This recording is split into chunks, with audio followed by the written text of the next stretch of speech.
Okay, so I should give I can give the website and say it's easy to order online. You can edit it out if you want to. The website is busybeaver.net. And it's easy to order online.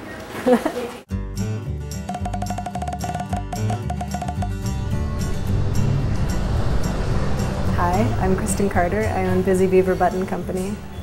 I started in 1995. I was doing a work in England program through college. A friend of mine was making buttons in England named Mark Pawson, and I was in a band, and I had him make buttons for my band. And then when I came back home, my parents were living in Ohio, and they're like, "What are you going to do now that you're back?" And I said, "Well, thinking about starting a button company." I just basically went through my record collection, sent out postcards to all the labels. There was no one else making buttons, like the 1-inch like punk buttons that I knew of or anyone I knew of, and just started getting orders, like a lot of orders. The first year I called it Little 1-Inch Button Company, and then I realized that I wanted to do other things other than just 1-inch buttons. So I was like, I'm going to just call it Busy Beaver because it cracked me up at the time.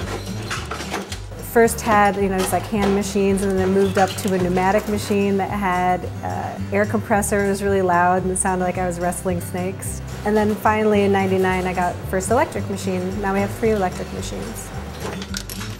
I was actually embarrassed to say the name for the first 6 months of it being called that, but it personalizes a movement or something that you're trying to do. It's like someone's actually wearing and supporting you on their body, which is pretty, it's very intimate. Started my button collection in London when my parents brought us to London when I was 12. I had Snoopy buttons, and I had a couple band buttons in the local radio station. This is the first button I ever made. When I ran for student council, it was pretty cute.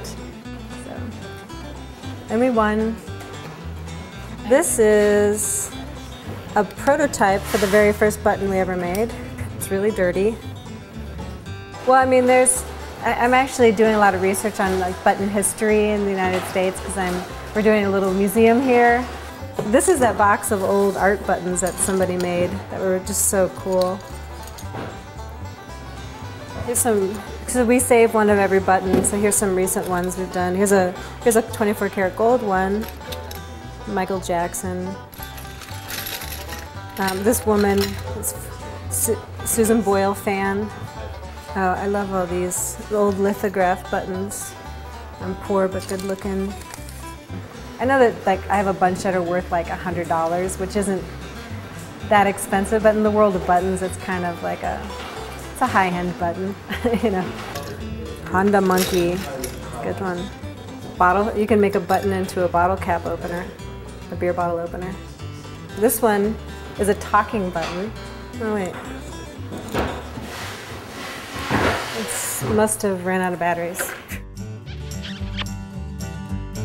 We've been making buttons for Aaron Draplin for years and years, and it was exciting to see that Aaron and Kudal kind of got together and did the field notes books together, and then when we did our first field notes buttons, I was like, yes, we're in.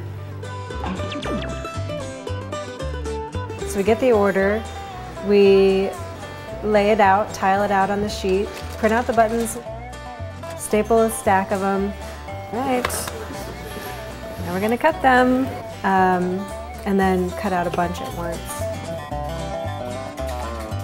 And then we take the stack of cut artwork. First you put in the shell, then the printed artwork, and then the mylar on top of that. The order's done, then bring it over to the pinning station and put the little pins in the back of it. And then we put one on.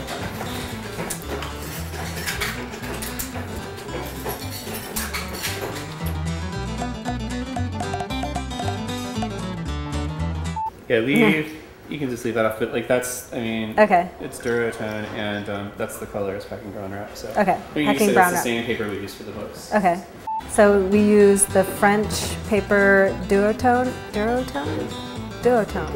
It's the French paper Duotone, And the paper color is packing brown wrap.